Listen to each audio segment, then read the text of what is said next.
大家去逛小吃街的时候，有没有见过卖炸鲜奶的？我见到过很多次，但是从来没买过。今天从家里试一下，锅内倒入300克纯牛奶、25克白糖、40克玉米淀粉，开小火边煮边搅拌，期间一定不要停哦。大概3分钟左右，底下会变得比较粘稠，不要停，继续搅拌，会变得越来越粘稠。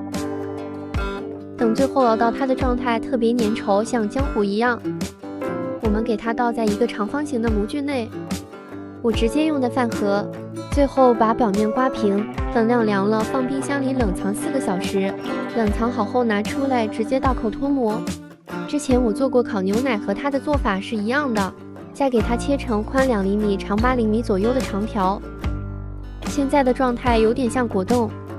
把切好的条放在玉米淀粉里边，裹上淀粉，每一面都要给它沾上沾匀。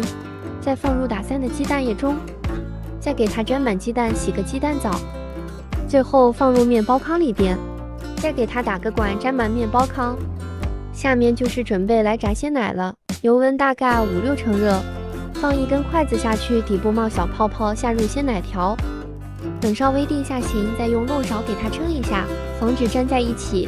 搅拌的时候动作要轻一点，不要把表面的面包糠给扒拉下来了。这个不需要炸太长时间，因为里边的牛奶条本身是可以吃的。等它的表面炸到微微发黄，有一种脆脆的感觉，捞出来给它放在厨房纸上控一下油，炸鲜奶就做好了。